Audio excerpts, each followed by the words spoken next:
السلام علیکم ناظرین و حضرات۔ سال بھر کی نیکیاں برباد۔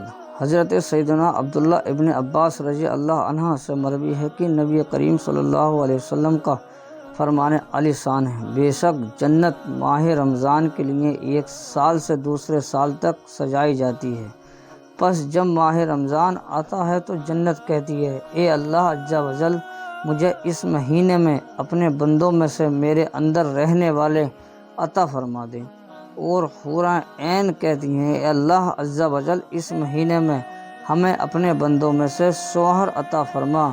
پھر سرکار مدینہ صلی اللہ علیہ وسلم نے ارشاد فرمایا، جس نے اس ماہ میں اپنے نفس کی حفاظت کی، نہ تو وہ کوئی نشہ آور شے پی اور نہ ہی کسی مومن پر تہمت لگایا، اور نہ ہی اس ماہ میں کوئی گناہ کیا، تو اللہ عز و جل ہر رات کے بدلے اس کو 100 حوروں سے نکاح فرمائے گا، اور اس کے لیے جنت میں سونے، چاندی، یاقوت اور زبرجد کا ایسا محل بنائے گا کہ اگر ساری دنیا جمع ہو جائے اور اس محل میں آ جائے تو اس محل کی اتنی ہی جگہ گھیرے گی جتنا بکریوں کا ایک باڑہ دنیا کی جگہ گھیرتا ہے۔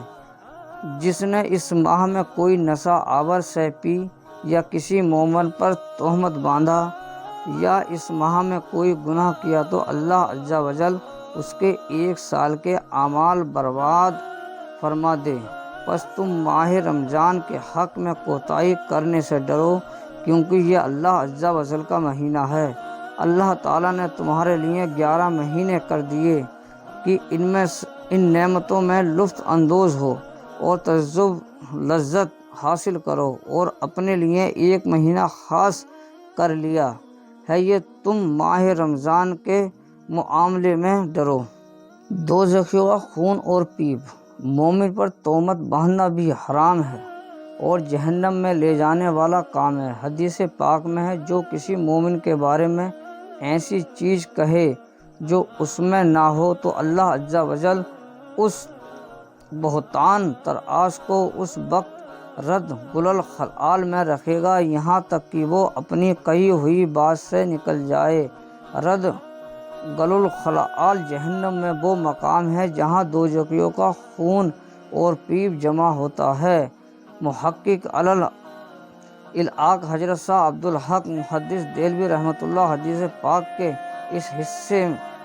اس حصے یہاں تک کہ وہ اپنی کہی ہوئی بات سے نکل جائے کے تحت فرماتے ہیں، اس سے مراد یہ ہے کہ جس عذاب کا وہ مستحق ہو چکا ہے اسے بھگتنے کے بعد پاک ہو جائے۔ میٹھے میٹھے اسلامی بھائیوں، معلوم ہوا جہاں ماہ رمضان مبارک کی تعظیم کرنے والوں کے لیے اخروی انعامات و کرامات کی بشارت ہے، وہاں اس مبارک مہینے کی نا قدری کرتے ہوئے اس میں گناہ کرنے والوں کے لیے پروقت تھی۔